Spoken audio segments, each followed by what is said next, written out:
The year is 2018. The auditorium is quiet. Not a respectful quiet. A stunned quiet. Dr. Alistair Finch adjusts his glasses. He looks down at the paper in his hand. Then he looks back up at the screen behind him. The screen shows a graph. 2 lines. One line, labeled County Average, plummets in the year 2004. The other line, labeled Reed Farm, stays steady. It even ticks up a little. Finch clears his throat. He's the head of the state agricultural extension, a man who has seen everything: droughts, floods, infestations. But he has never seen this. He taps the microphone. The sound echoes in the silent room. "I'm going to read these numbers again," he says, "because they need to be heard twice. In the Blight year of 2004, the average corn yield in this county was 38 bushels an acre. Most farms went bankrupt. The Reed Farm," he pauses, "the Reed Farm yielded 162 bushels an acre. No chemical fungicides, no specialty hybrid seed, no government subsidy." He takes off his glasses. He looks out at the crowd of farmers, scientists, and students. "For 20 years, we called it folk wisdom. We called her methods backward. We were wrong. We weren't just wrong. We were dangerously, arrogantly, catastrophically wrong. And the woman who tried to tell us, the woman who held the answer all along, was a 22-year-old girl with one good arm, whom our most respected loan officer told to sell her land. He told her she would fail. He said it to protect her. This channel exists to tell the stories of people like her, the quiet ones, the ones who were dismissed, the ones who proved the world wrong over decades, not days. If you believe these are the stories that matter, subscribe. Become part of the group that remembers. Because we are about to go back to the day a kind man made a terrible mistake. March of 1984. The air still held the memory of snow. The ground was a cold, hard promise. Evelyn Reed stood in the yard of her family's farm. The farm had been in her family for 100 years. It was 320 acres of good Iowa dirt. But the dirt felt tired. So did Evelyn. Her father, John Reed, had died 2 months before, a heart attack at 51. He was a good man, a modern farmer. He listened to the men at the co-op. He bought the best hybrid seed. He used the recommended fertilizers. The anhydrous ammonia tanks were a common sight. He sprayed for weeds. He sprayed for pests. His yields were good. The bank loans were high. Every year the inputs cost more. Every year the grain prices felt lower. He worked harder. He borrowed more. Then his heart gave out, leaving Evelyn with the land, the debt, and a quiet, lingering question. Was there another way? She was 22.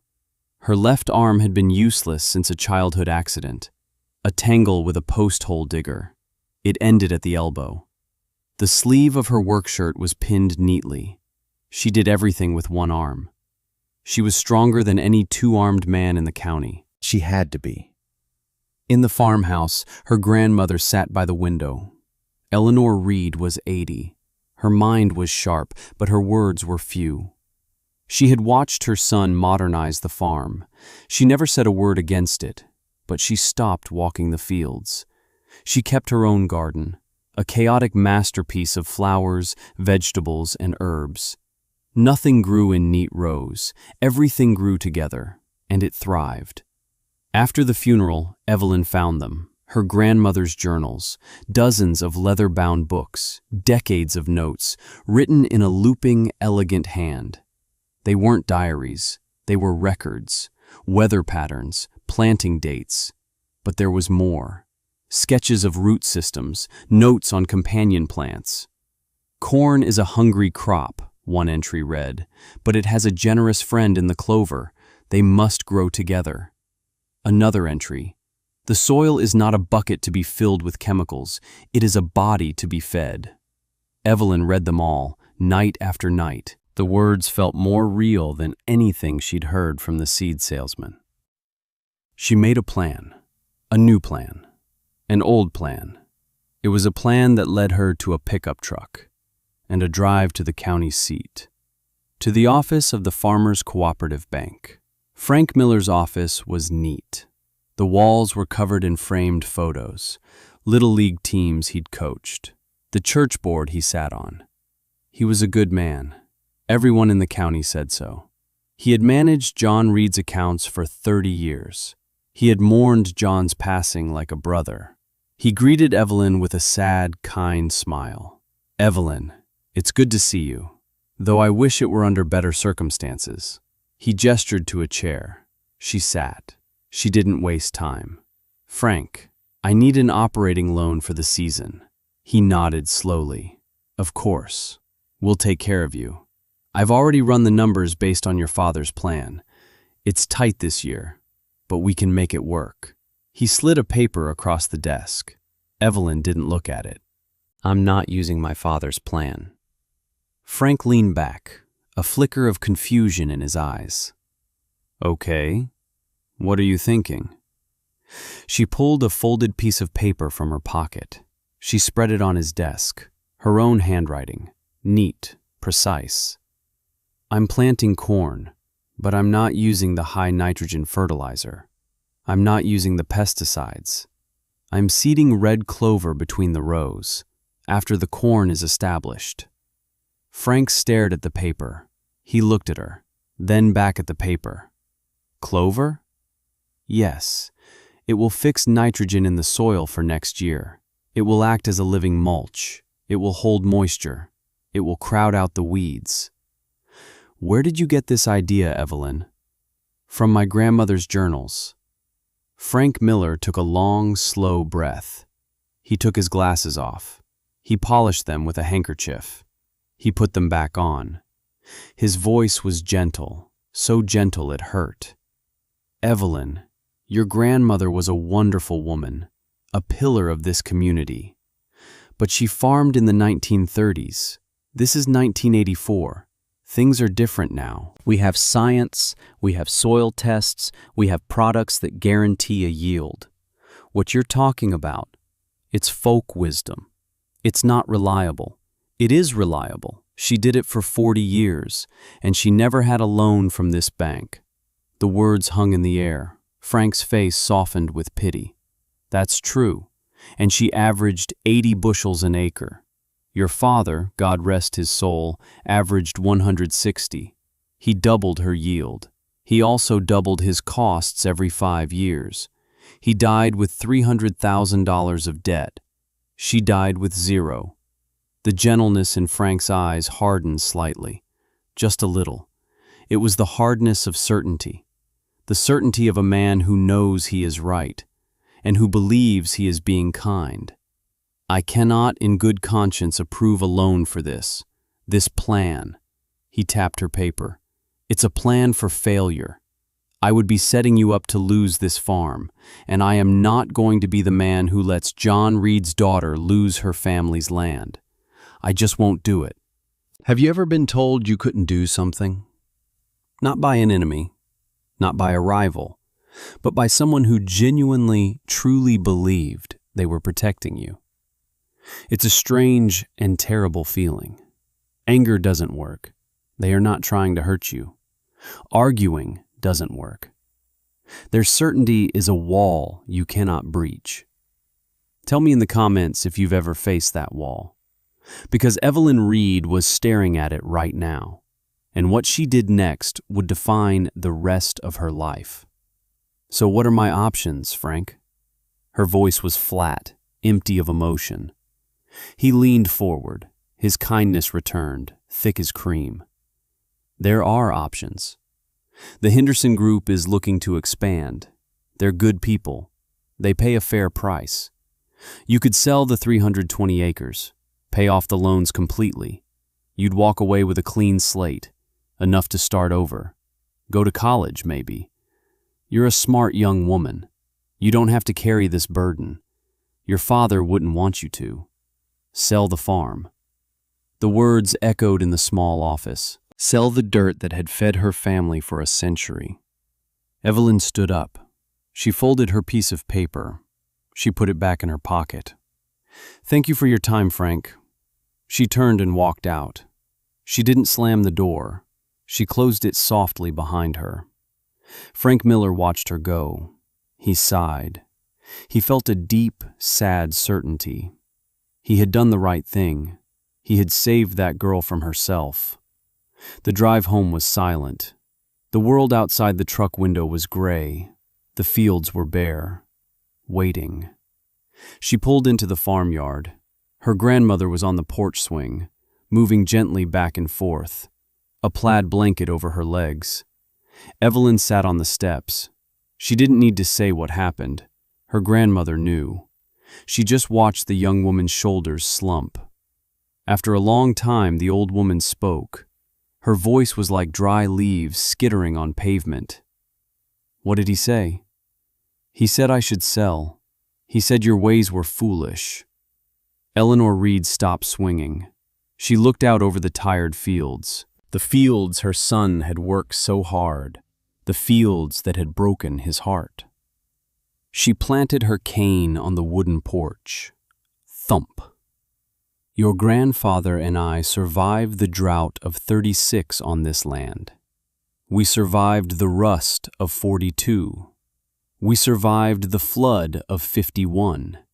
We never borrowed a dime, because we knew something your father forgot, and that Mr. Miller in his clean office never knew at all." She leaned forward.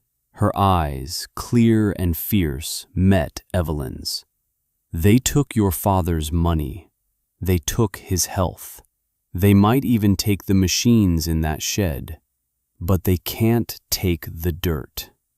She thumped the cane again. "The dirt is enough. It always has been." Evelyn looked at her grandmother, and for the first time in months, she felt a flicker of something that was not grief. It was resolve. A cold, hard resolve, like the frozen ground waiting for the spring.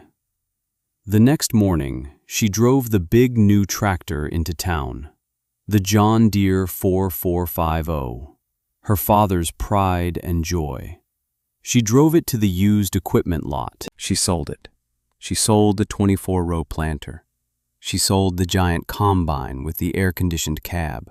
She took the cash. She walked into Frank Miller's bank. She put a thick stack of bills on the counter, a payment on the principal. The teller was stunned. Frank came out of his office. He saw the money. "Evelyn, what did you do?" "I'm paying my loan," she said. She kept enough back for seed, corn seed, clover seed, and fuel. She went home.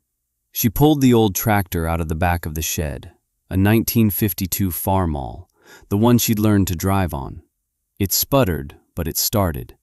She found the old 4-row planter. She greased the chains. She patched the tires. She decided to start with one field, the 40 acres furthest from the road, the one nobody paid much attention to. She planted her corn. The rows were a little crooked. Her one good arm ached from wrestling the old machine. Then she waited. She waited until the corn was knee-high. Then she started walking. A canvas bag slung over her shoulder, filled with red clover seed. She walked every single row, broadcasting the seed by hand. A steady rhythm. Step, swing, release. Step, swing, release. Her neighbors watched from their pickup trucks on the county road. Bill Henderson, whose land bordered hers, stopped one afternoon. He leaned on the fence. "What in the world are you doing, Evelyn?" "Planting a cover crop." He squinted. "You're seeding that by hand?" "It's the only way." He shook his head, a slow, pitying shake. "Your dad would roll over in his grave. You're farming like it's 1930.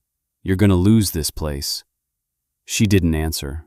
She just kept walking. Step, swing, release. The sun beat down. Her arm burned. Her feet blistered. But with every handful of seed she cast, she heard her grandmother's voice. The dirt is enough. The talk in the coffee shop was mostly about Evelyn. It was a mix of pity and scorn. She's lost her mind.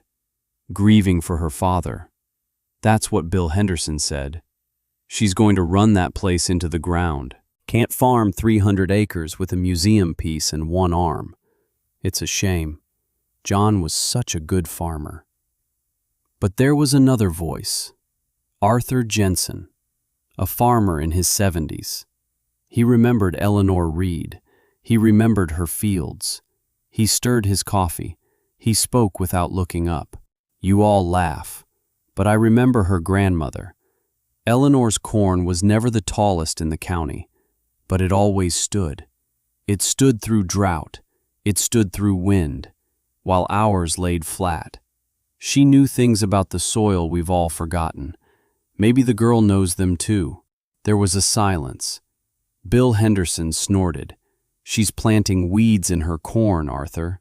It's not farming, it's gardening. Arthur Jensen took a slow sip of his coffee. We'll see, he said. We'll all see. That first year, the corn on her 40 acres didn't look impressive. It wasn't as tall as Bill Henderson's corn next door. The ears were a little smaller.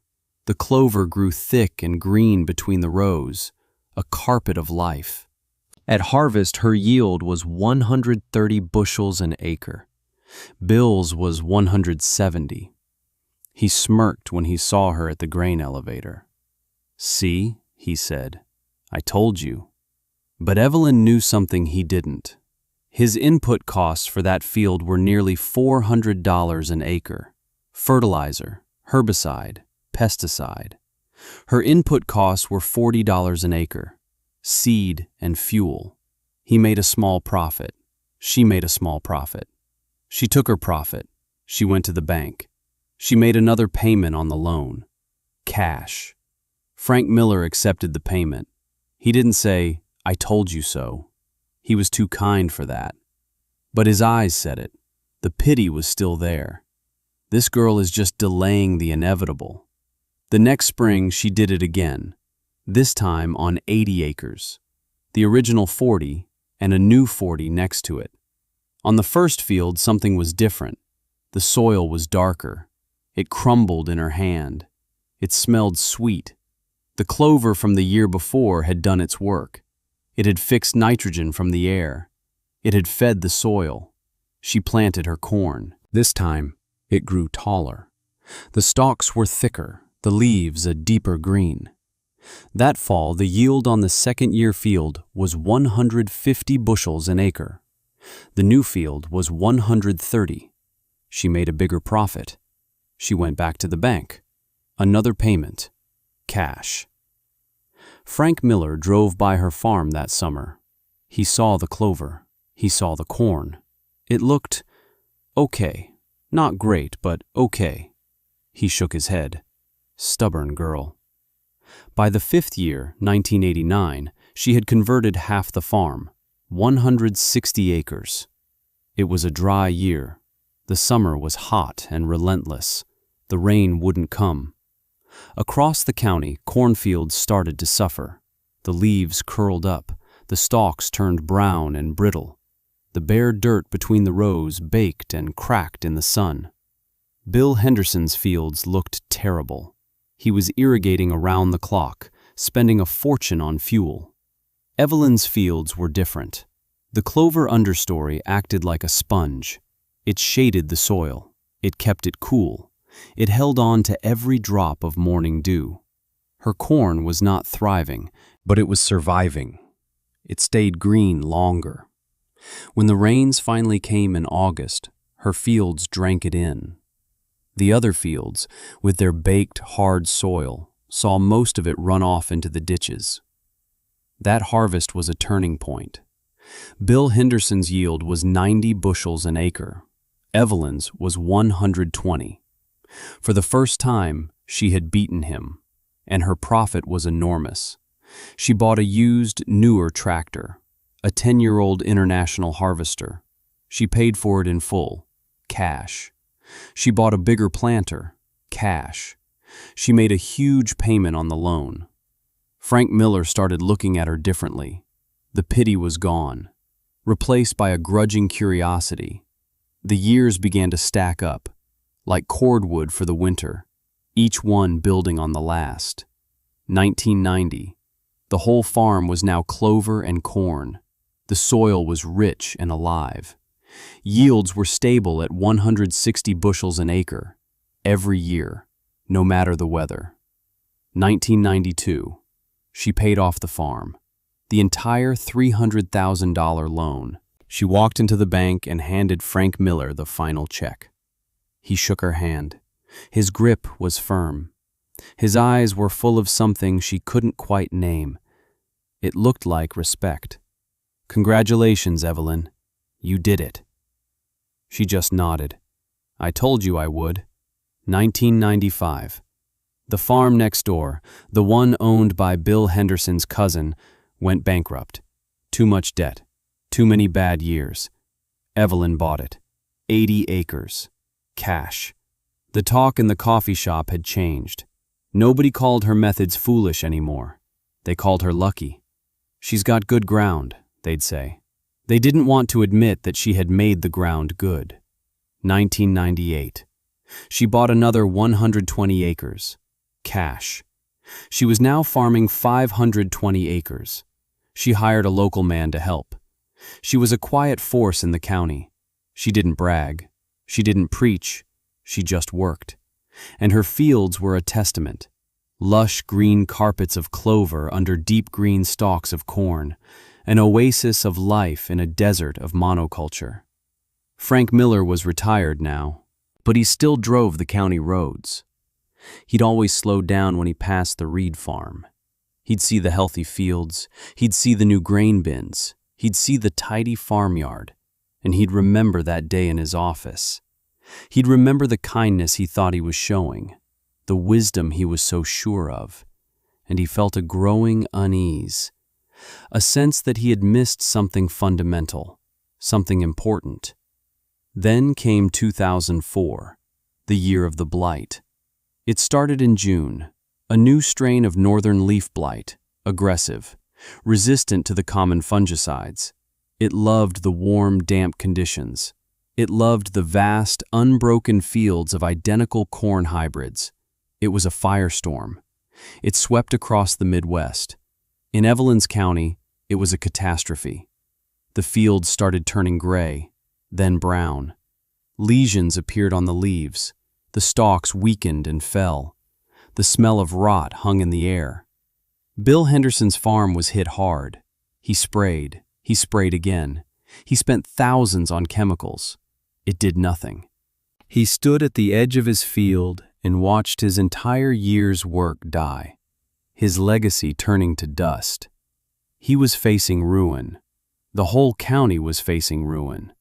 Except for one farm, Evelyn Reed's farm. The blight was there, you could find it if you looked, a few spots on a few leaves. But it didn't spread, it couldn't take hold. The biodiversity of her fields was its own defense. The clover hosted beneficial insects. The soil was alive with microbes that fought the fungus. The corn itself, grown in that rich, healthy soil, was stronger, more resilient. Her fields were not perfect, but they were green. They were alive. They were standing, while the world around them fell. Frank Miller couldn't stay away. He had to see it for himself. He drove his old Buick through the county, mile after mile of devastation, brown, withered fields. The sight made him sick. He saw farmers he'd known his whole life standing by the road, their faces ashen, their shoulders slumped in defeat. He had loaned these men money. He had advised them. He had encouraged them to expand, to modernize. He felt a cold knot of dread in his stomach. Then he turned onto the road that ran past Evelyn's farm. He crested a small hill, and he saw it. Green. an island of vibrant, healthy green in a sea of brown decay. It was so shocking it looked unreal, like a painting. He pulled over. He just stared. It was true. The folk wisdom, the backward farming. It had worked. It hadn't just worked, it had triumphed in a way that modern science had utterly failed. He felt something break inside him. The wall of his certainty. The foundation of his entire professional life. It crumbled into dust. He put the car in gear. He didn't drive home. He turned into Evelyn Reed's long gravel driveway. He had to. He had to stand before her and admit it. She was on the porch, sharpening a hoe with a file. The rhythmic scrape of metal on metal was the only sound. She saw his car pull up. She didn't stop her work. She just watched him get out. He looked older than his 70 years. The shoulders that had seemed so broad in his office now seemed stooped. He walked to the bottom of the porch steps. He looked up at her. His face was a mask of humility. "Evelyn," he said. His voice was raspy. She stopped filing. She waited. "I was wrong." He said it plainly. No excuses, no justifications. "For 20 years I've been driving by this farm, watching you, and I was wrong from the very beginning. I told you your grandmother's ways were foolish. I told you to sell this land. I thought I was being kind. I thought I was protecting you." He looked out at the healthy fields. Turns out they weren't foolish. They were just wise. And I was the fool. He met her eyes again. "I came here to ask you one thing. How did you know? How were you so sure when all of us, the experts, the scientists, the bankers, when all of us were so wrong?" Evelyn stood up. She wiped her good hand on her jeans. She looked at this man, this kind man who had tried to save her from her own success. She felt no triumph, no anger, just a deep, quiet sadness for all the wasted years, for all the farmers who hadn't listened. "You told me you couldn't risk the bank's money on me, Frank." Her voice was quiet, but it cut through the afternoon air. "But you were never risking the money. You were risking the idea that you might be wrong. That was the one thing you couldn't afford to lose." She picked up one of her grandmother's old journals from the porch swing. She held it up. "My grandmother taught me that the dirt is enough. It's a shame nobody else believed her. After the Blight, everything changed. The university sent a team of scientists to study her farm. They took soil samples. They documented her methods. They gave it a new name: regenerative agriculture. They published papers. They held seminars. Evelyn Reed, the woman with one arm and a 100-year-old idea, became a quiet legend. She never went to the seminars. She just kept farming. She stopped selling her corn to the elevator. She bought a small stone mill. She started grinding her own cornmeal. Reed Farm Cornmeal. She sold it to bakeries and restaurants in the city. They paid 5 times the commodity price. They said it had flavor. They said it tasted like corn was supposed to taste. In 2010, she used the profits to establish a scholarship, the Eleanor Reed Scholarship for Sustainable Agriculture. It went to young farmers, especially young women, who wanted to learn how to farm with the soil, not against it. Bill Henderson lost his farm. The bank took everything. A week later, Evelyn offered him a job, managing the transition of his old land to her methods. He accepted. He worked for her for the rest of his life. He learned to plant clover. He learned that the dirt was, in fact, enough. Today, if you visit the farm, you might meet Evelyn's granddaughter, a young woman named Eleanor. She has her great-grandmother's eyes. She is studying soil science at the state university. on the Eleanor Reed Scholarship. Sometimes she sits on the porch. In her hands, she holds one of the old journals. The pages are brittle. The ink is faded. She runs her fingers over the elegant script, a lifetime of wisdom, a legacy not of money or of acres, but of knowledge, of paying attention, of listening to the land. The physical object is there, a bridge between the past and the future, a promise that what is true will eventually be remembered. Right now, somewhere in the world, a young person with a good idea is being told to be realistic. Someone with a deep, ancestral knowledge is being told it's unscientific. Someone who wants to build something sustainable is being told it's not profitable. They are being told this by good people, by kind people, by people who are certain they are right. Evelyn Reed's story is a reminder, a powerful, quiet reminder, that certainty is the enemy of wisdom, that the most profound innovations are sometimes just rediscovered truths, and that the most dangerous limitation is the one imposed by someone who genuinely believes they are protecting you. Proving them wrong is the loneliest fight there is, but it is a fight that can change the world, one 40-acre field at a time. If this story meant something to you, if you believe in the power of quiet persistence, subscribe to this channel. Join us as we continue to tell the stories that are forgotten. In the comments below, tell me about a piece of old wisdom that you have found to be true in your own life. And finally, share this story.